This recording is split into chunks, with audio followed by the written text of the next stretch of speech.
În acest episod vom discuta despre importanța suplimentului S, un supliment extrem de crucial fără de care întreg organismul suferă, iar în absența acestuia crește riscul de accidente vasculare, infarct miocardic, diabet, obezitate, cancer, boli cronice de 3 până la 5 ori mai mult decât la persoanele care mențin un nivel adecvat al acestui supliment. Deficiența acestuia poate conduce la probleme de atenție și la tulburări de spectru ADHD. Anual, acest deficit contribuie la peste 1 milion de accidente rutiere doar în Statele Unite. Este esențial să conștientizăm importanța acesteia și să luăm măsuri pentru a ne asigura că organismul nostru primește cantitatea necesară pentru a susține sănătatea și funcționarea corectă a sistemului nostru vascular.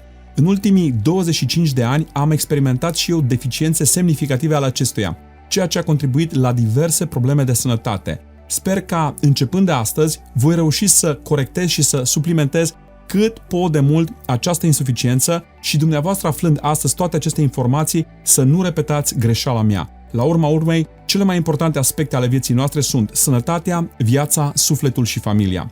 Este esențial să investim în propria sănătate și bunăstare și să trăim o viață echilibrată și împlinită. Salutări din Chicago, sunt Cipri Kaiser și vă spun bun venit pe canalul meu, loc în care veți putea afla o mulțime de lucruri care vă pot îmbunătăți viața, așadar vă invit, dragilor, să vă abonați pentru a primi postări noi în viitor.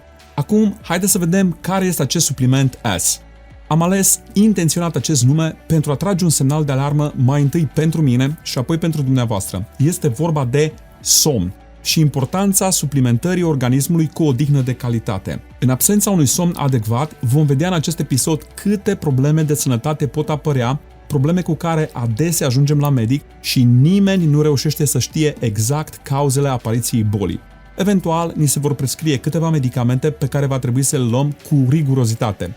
Somnul este esențial pentru sănătatea noastră globală, incluzând funcționarea corectă a organismului, procesele de învățare și memorie, precum și longevitatea. El este o necesitate biologică, la fel ca și apa și aerul. Exact cum nu ne putem permite să respirăm mai puțin o săptămână sau să reducem cantitatea de apă la jumătate, tot așa nu ar trebui să scurtăm orele de somn. În America, 1 din 5 accidente de circulație este cauzat de lipsa adecvată de somn. Anual, 8 milioane de oameni adorm la volan doar în Statele Unite, ceea ce provoacă aproximativ 1 milion de accidente de circulație și 500.000 de răniți și 7.000 de morți în fiecare an. Lipsa unui somn adecvat ne diminuează capacitatea de a sta concentrați atunci când conducem și ne scade viteza de reacție de până la 3-6 ori în comparație cu zilele când suntem odihniți și am dormit suficiente ore. Haideți acum să vedem ce se întâmplă când dormim și de ce este atât de important somnul de calitate. Creierul nostru este un organ care consumă cea mai mare cantitate de energie. El reprezintă doar 3% din corp, însă consumă 30% din energia totală a corpului.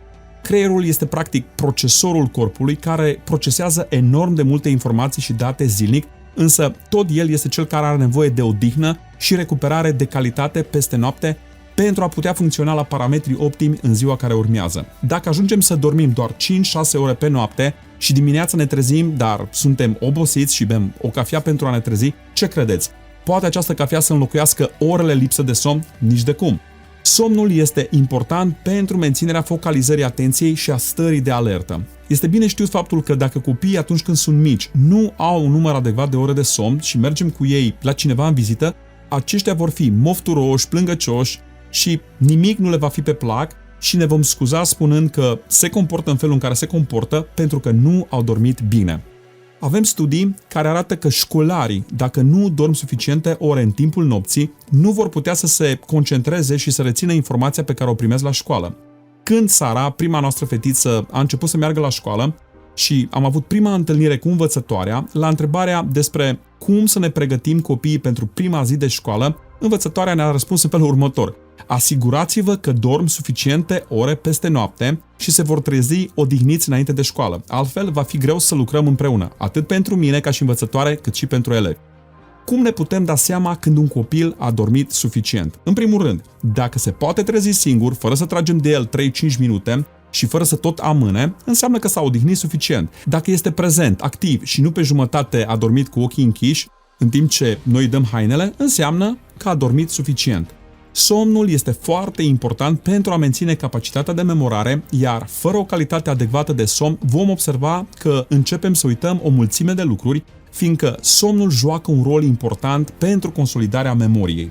Creierul are nevoie de mai mult somn decât orice alt organ pentru a se reface și vom vedea imediat ce se întâmplă în creier când dormim. Există mai multe etape ale somnului prin care trecem în timpul unei nopți, precum starea de tranziție între veche și somn, în care apare relaxarea și poate dura câteva minute, urmată de somnul ușor, în care se inițiază procesul de somn și acesta precede intrarea într-o stare de repaus profund. Următoarea etapă este somnul profund. În această fază are loc consolidarea amintirilor, eliminarea toxinelor din creier și susținerea sănătății cognitive. În această etapă are loc și defragmentarea informațiilor, iar cei care sunt mai tehnici și se pricep la computere înțeleg despre ce vorbesc. Tot aici are loc și transferul informațiilor stocate în creier în ariile temporare înspre ariile permanente. Ca și analogie aș putea să compar cu transferul fișierelor din memoria temporară RAM de la computer în memoria permanentă, adică pe hard drive. Aproximativ 25% din timpul total de somn este dedicat acestei etape de somn profund. Următoarea fază este somnul REM, Rapid Eye Movement, o fază în care ne mișcăm ochii rapid și, în general, avem 3 până la 5 astfel de sesiuni de somn REM pe noapte. În această etapă se face integrarea informațiilor noi, îmbunătățirea creativității și a abilităților de rezolvare a problemelor. Această fază reglează emoțiile și previne afecțiunile precum depresia, anxietatea și reprezintă aproximativ 20 până la 25% din ciclul total de somn. Iar ca ultimă etapă aș aminti revenirea la starea de veche, care constă în capacitatea de a răspunde prompt la stimuli. Haideți acum să vedem ce ne determină să avem senzația de somn și să adormim. Adenozina, un nucleotid, este o moleculă esențială pentru transmiterea și stocarea informațiilor genetice și are un rol important în procesele biochimice. Când adenozina începe să se acumuleze în creier, aceasta transmite semnale care cauzează starea de somnolență și ne ajută să adormim. Adenozina este și un neuromodulator care are un rol important în transferul de energie similar cu compoziția ATP-ului. Nivelul ei crește pe parcursul zilei sau, mai bine zis, pe parcursul stării de veche și începe să se acumuleze treptat în creier. Când adenozina ajunge la un anumit nivel de acumulare, apare senzația de somnolență, tocmai pentru ca noi să putem adormi, iar prin somn, acest exces de adenozină să fie curățat din creier. Adesea când noi suntem adormiți, folosim cafea pentru a scăpa de starea de somnolență. Este adevărat.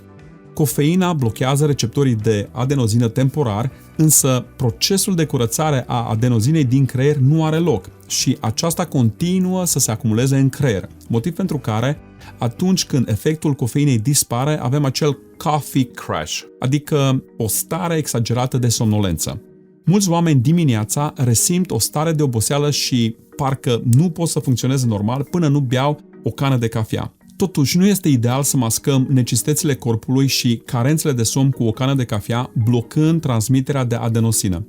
Ideal ar fi să oferim trupului mai mult somn. Imaginați-vă că la bordul mașinii vi se aprinde beculețul că nu mai aveți suficient ulei la motor.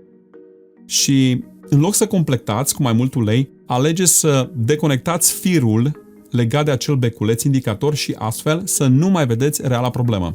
Nimeni nu face așa ceva pentru că rezultatul ar fi dezastruos, ducând la distrugerea motorului. Studii recente au concluzionat că somnul joacă un rol important în eliminarea substanțelor toxice din creier, a reziduurilor metabolice toxice, precum și a plăcilor beta-amiloide sau a proteinelor tau, rezultate în urma activității intense pe care creierul o are de-a lungul zilei. O altă descoperire recentă din anul 2012 arată că în creier există niște canale limfatice de drenaj care atunci când dormim se expandează și asigură un proces de o importanță majoră, mai precis procesul de eliminare a toxinelor metabolice în timp ce noi dormim. La persoanele care suferă de insomnie sau din anumite motive dorm mai puțin de 6 ore jumătate pe noapte în mod constant, creierul nu va avea timpul necesar să se dreneze de aceste toxine și ulterior acumularea acestora ar putea duce la boli precum Alzheimer, de care știm deja și avem suficiente cercetări medicale că este asociat cu un nivel ridicat de beta-amiloid. Somnul de calitate este extrem de important nu doar pentru creier, ci pentru întreg sistemul circulator. Inima și vasele de sânge intră în proces de reparație atunci când noi dormim. Adesea oamenii care nu dorm suficient încep să sufere de palpitații la inimă, tensiunea arterială ridicată și multe alte probleme circulatorii. Nu de puține ori am fost contactat de oameni care au un stil de viață exemplar și un mod de a mânca foarte sănătos, însă au o tensiune arterială ridicată în mod constant. Și, printre alte lucruri, le-am recomandat să-și verifice calitatea somnului și dacă nu cumva suferă de apnee de somn, cauzată de probleme respiratorii în timpul somnului, care pot aduce numeroase și repetate treziri pe timpul nopții. Iar dimineața, aceștia nu știu din ce cauză se trezesc mai obosiți decât s-au culcat. Și atunci eu le sugerez să folosească un dispozitiv care să monitorizeze nivelul de oxigen pe timpul nopții, de câte ori se trezesc și câte ore de somn adânc real acumulează în total pe timpul nopții. Sunt o mulțime de smartwatch-uri care știu să facă acest lucru destul de bine și să facă toate aceste măsurători pe timpul nopții și măcar identificați în acest fel cum dormiți. Dar, bineînțeles, acest lucru se poate determina cu precizie mult mai mare dacă alegeți să faceți acest lucru într-un spital, unde veți fi monitorizat pe tot timpul nopții. Este bine cunoscut în medicină faptul că apnea de somn este una dintre cauzele principale care duce la hipertensiune arterială. Sistemul imunitar este de asemenea afectat de lipsa suficientă a somnului. Pe perioadele de iarnă, riscul de a ne îmbolnăvi cu viroze crește cu aproximativ 300% la persoanele care nu dorm suficient. Într-o prelegere ținută la Harvard Medical School în anul 2019, un profesor prezenta statisticile riscului de cancer crescut la persoanele care nu dorm suficient ca urmare a unui sistem imunitar afectat. Lipsa de somn poate reduce capacitatea organismului de a ucide celulele canceroase cu până la 70%. În timpul somnului, sistemul imunitar produce celulele T, un tip de celule albe din sânge, esențiale pentru recunoașterea și distrugerea agenților patogeni. Un somn insuficient poate afecta producția și eficacitatea acestor celule, atât de necesare pentru susținerea sănătății și a sistemului imunitar și protejarea organismului împotriva bolilor și a infecțiilor. Lipsa de somn de asemenea duce la o creștere în greutate. În comparație cu alte viețuitoare de pe pământ, omul este singurul care alege voluntar să nu doarmă și să nu se odihnească suficient fără ca viața să-i fie pusă în pericol. Unele animale de pradă aleg să nu doarmă doar când sunt malnutrite și pot căuta hrană timp de 2-3 zile pentru a salva viața. Când suntem privați de somn, apar și dezechilibre hormonale ce cauzează tendința de a mânca mai mult, iar lipsa de somn adecvat afectează și eficiența insulinei, iar nivelul de glucoză crește mai mult atunci când nu suntem odihniți și nu am dormit suficient, lucru care va contribui la obezitate și la diabet. Se pare că și celulele de grăsime au nevoie de somn, iar cele recoltate în perioada în care nu beneficiem de suficient somn vor avea abilitatea de metabolizare a glucozei afectată. Lipsa somnului ne afectează emoțiile, comportamentul și duce la creșterea depresiei și anxietății și afectează abilitatea de a judeca limpede și a lua decizii corecte. Institutul de cercetări Harvard a constatat că amigdala, regiunea din creier responsabilă de răspunsurile emoționale, este profund afectată de lipsa de somn. În prezent, în America, 1 din 5 elevi de liceu sunt diagnosticați cu ADHD, Attention Deficit Hyperactivity Disorder. Însă vreau să știți că simptomele deficitului de somn pot să mimeze boala ADHD destul de bine și diagnosticul poate fi pus greșit în aceste situații. Adesea, datorită lipsei suficiente de somn, oamenii ajung să devină un vulcan emoțional, gata să explodeze, cu perturbări emoționale, de la inabilitatea raportării concrete emoțional față de familie, răceală în relația de cuplu sau mânie excesivă, extinsă până la pierderea sensului existenței și chiar gânduri de sinucidere.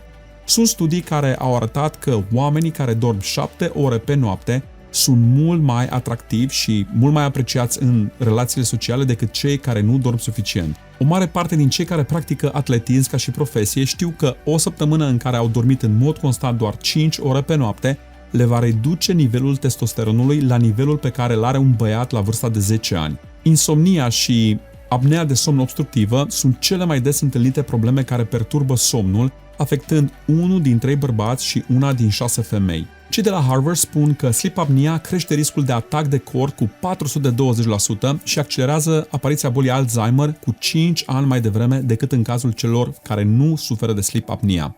Haideți acum să vedem care sunt principalii perturbatori de somn. În primul rând aș menționa telefoanele, tabletele și televizoarele, care, pe lângă faptul că ne țin ocupați când ar trebui să dormim, prin emisia lor specifică de lumină albastră, ne perturbă secreția de melatonină, melatonina fiind hormonul ce facilitează somnul, un somn de calitate și ne ajută să adormim.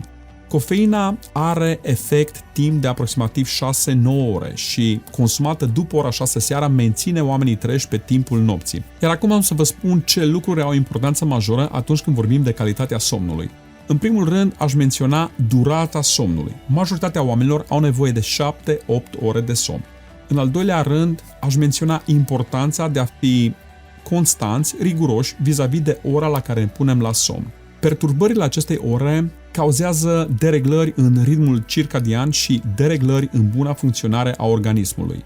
Toate celulele din corp au un ceas și un ritm circadian al funcționării acestora. În general, oamenii care lucrează în diferite ture, dimineață, după masă, apoi schimbă cu tura de noaptea, ajung ulterior să aibă probleme de memorie. În al treilea rând, voi menționa calitatea somnului. Dacă este prea cald în cameră sau patul nu este confortabil sau dacă suferim de sleep apnea sau suntem treziți în mod constant de diferite zgomote pe timpul nopții, acest lucru va reduce considerabil numărul orelor în care am avut deep sleep, un somn adânc și de calitate. Chiar dacă am stat 7-8 ore în pat, recuperarea și regenerarea nu s-au finalizat pentru că am stat mai mult în stare de veche decât în somn de calitate.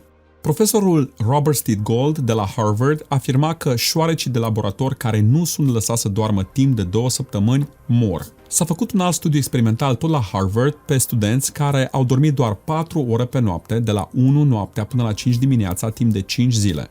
După aceasta, li s-a făcut teste medicale și s-a constatat că rata la care organismul poate să reducă glucoza a scăzut cu 40%, adică foarte grav. Răspunsul acut la insulină a scăzut cu 30%, ceea ce înseamnă că au devenit rezistenți la insulină și prezentau semne de diabet de tipul 2. Toate acestea s-au întâmplat în urma a 5 zile consecutive de somn redus la 4 ore pe noapte. Cercetătorii au descoperit că după ce învățăm, o scurtă siestă, un somn scurt de o jumătate de oră, ajunge la consolidarea informației chiar mai mult decât calitatea bună a somnului în următoarele zile. Dacă în noaptea după ce am învățat mai mult material dormim foarte puțin și nu am avut nicio siestă după masa, după această învățare, este foarte probabil că ceea ce am învățat nu se va fixa, iar noi vom uita rapid o mare parte a informațiilor asimilate. Deci este foarte important să avem un somn de calitate după un proces îndelungat de învățare. Așa că, dacă acum, în timp ce vă vorbesc, adormiți, înseamnă că vreți să consolidați ceea ce ați învățat până în acest moment din acest video. Glumesc și sper că nu v-am adormit. Somnul de calitate este important pentru menținerea echilibrului hormonal și a unui nivel optim cognitiv. Somnul de calitate ne ajută să fim fericiți și bucuroși, iar profesorul Robert Steed Gould de la Harvard University, un profesor mai în vârstă, spunea în urmă cu vreo 4-5 ani, într-un ton mai jovial, că dacă nu dormi suficient, ajungi să fii stupid, gras, bolnav și nefericit, iar alegerea îți aparține. Există multe preconcepții despre somn. Unii părinți susțin că știu că adolescenții au nevoie de 8-9 ore de somn, dar copiii lor se descurcă bine cu doar 6 ore și același lucru li se întâmplă și lor pentru că fiecare persoană este diferită. Alții consideră că, deși copiii lor au dormit puțin în timpul săptămânii, din cauza multor activități, teme la școală, aceștia vor recupera în weekend. Totuși, acest lucru s-a dovedit a fi ineficient. Problemele cauzate de lipsa de somn în timpul săptămânii nu pot fi compensate printr-un somn prelungit în weekend. Ba dimpotrivă, dormitul până la ora 9-10 dimineața în weekend poate afecta abilitatea de a dormi la timp în seara următoare, perturbând astfel ritmul circadian. În general, copiii între clasele 1 și 8 au nevoie de 8 până la 10 ore de somn în fiecare noapte pentru o dezvoltare normală a creierului și o sănătate optimă. Se pare că seara ne confruntăm cu o mulțime de lucruri care intră în competiție cu dorința de a ne culca, de la teme pentru elevi, programe TV, internet, lumină puternică și albastră care blochează melatonina, până la consumuri de sucuri cofeinizate și alte diverse îngrijorări. Cortexul prefrontal, care este implicat în apariția ADHD, este afectat de lipsa somnului. Judy Owens, director în medicina somnului la Boston Children's Hospital și profesor de neurologie la Harvard Medical School, a prezentat impactul restricționării somnului asupra cortexului prefrontal în urma unor teste făcute la tineri. S-a constatat că lipsa somnului are efecte asupra cortexului prefrontal și a funcțiilor executive, cum ar fi flexibilitatea, planificarea rezolvării problemelor, luarea de decizii, gândirea divergentă, schimbarea setului cognitiv, judecata, motivația, modificarea și inhibarea metodelor comportamentale, precum și modularea emoțiilor. Toate acestea pot fi afectate în special la copiii până la vârsta de 16 ani din cauza lipsei de somn și pot apărea diverse probleme cum ar fi ADHD, la care mulți experți nu au un răspuns concret privind apariția acestei boli. Se pare că anumite zone ale straturilor cerebrale sunt importante pentru funcțiile legate de recompensă, cum ar fi emoțiile pozitive, motivația și răspunsul la recompensă. Oamenii care nu au un somn adecvat vor avea aceste zone afectate, ceea ce poate duce la lipsa de motivație și stări de nemulțumire și chiar disfuncții și avalanșe emoționale greu de controlat. Lipsa constantă de somn crește nivelul hormonilor grelină și leptină, care vor cauza senzația de foame permanentă și vor duce la un consum alimentar crescut și creșterea în greutate, evident, rapidă, mai ales că vă spuneam că după 4 zile de somn limitat crește rezistența la insulină și incapacitatea organismului de a reduce glucoza din sânge. Toți acești factori contribuie rapid la creșterea în greutate și toate acestea sunt cauzate de simpla reducere a orelor de somn. Academia Americană de Pediatrie a constatat că un rol important pentru un somn de calitate la copii și o mai mare atenție la școală apare atunci când aceștia încep școala puțin mai târziu, mai precis la ora 8:30 dimineața, lucru care a dus la creșterea rezultatelor școlare. Una dintre fetele mele, cea care are 12 ani, trebuie să se trezească în fiecare dimineață la ora 6:30 dimineața și la ora 7:30 pleacă la școală. Vedem în fiecare dimineață că este ca un zombie. Până în acest an a fost la o altă școală și trebuia să se trezească pe la ora 8 dimineața și pleca la ora 8:30 la școală. Și ea era mult mai bine și mult mai prezentă. Chiar dacă copiii întârzie seara la culcare și nu reușesc să adormă mai repede de ora 11, din anumite motive, faptul că nu trebuie să se trezească la 6:30 dimineața, ci la 8, face o foarte mare diferență în dezvoltarea lor sănătoasă și în coeficientul lor de atenție la școală. Tocmai din acest motiv, în America se evită în școli la prima oră materii gen matematică, fizică sau chimie, pentru că la prima oră mulți nu pot să mențină un focus necesar acestor materii care implică rezolvarea unor probleme. Un alt lucru benefic care se întâmplă în timpul somnului este eliberarea hormonului de creștere, iar acesta este foarte important pentru creșterea și dezvoltarea fizică, dezvoltarea masei musculare și creșterea rezistenței osoase. Acum, dacă am amintit atâtea beneficii pe care somnul adecvat le aduce sănătății noastre și atâtea efecte adverse, boli și probleme care pot fi cauzate de lipsa somnului adecvat, haideți să vedem pe scurt ce sfaturi practice putem urma pentru a îmbunătăți somnul. În primul rând, aș menționa crearea unui mediu de somn propice prin menținerea unui dormitor întunecat, răcuros și liniștit pentru a favoriza un somn odihnitor. Este important să blocați lumina exterioară și să controlați temperatura camerei și eventual să utilizați sunete ambientale pentru a reduce zgomotele perturbatoare din exterior. Când spun utilizarea unor sunete ambientale, nu mă refer la un televizor la care se aud în permanență oameni vorbind, pentru că acestea pot să mențină creierul conectat, încercând să decodeze semnalele transmise de nervul auditiv. Sunt de preferat sunete ambientale fără dialog. Evitarea ecranelor înainte de culcare și excesul de expunere la lumina albastră emisă de ecranele dispozitivelor electronice poate suprima producția de melatonină, hormonul care, cum spuneam, reglează somnul.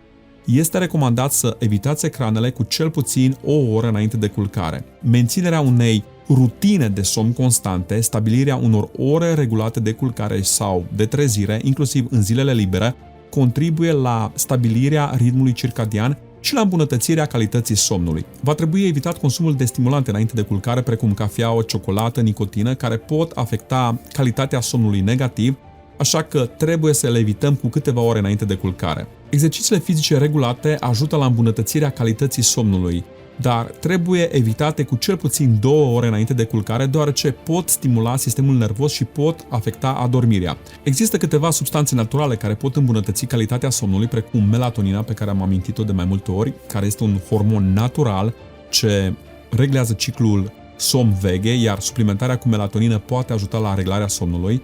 Uleiul de levandă sau ceaiul de levandă pot avea efecte calmante, contribuind la relaxarea și facilitarea unui somn mai bun, și suplimentele de valeriană, care sunt cunoscute pentru proprietățile lor de a promova somnul.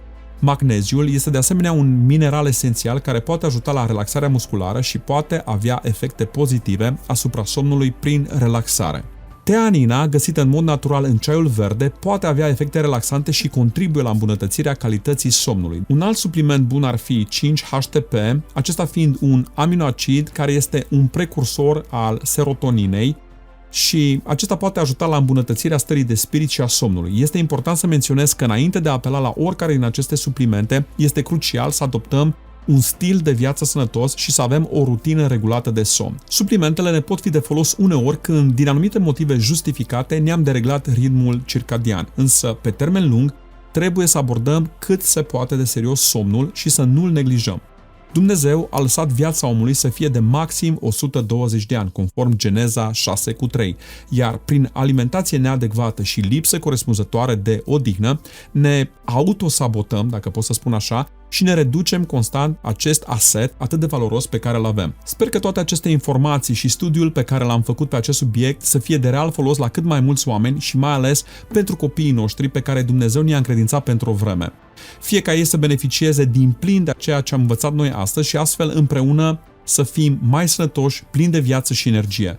Dragilor, nu uitați să dați un like și să vă abonați în cazul în care nu sunteți abonați la acest canal. Acesta este singurul lucru pe care vi-l cer în urma tuturor informațiilor oferite. De asemenea, vă invit să postați comentariile, întrebările sau sugestiile dumneavoastră pentru videouri viitoare. Cu acestea fiind spuse, vă mulțumesc mult pentru atenție, Dumnezeu să vă țină sănătoși, pe curând!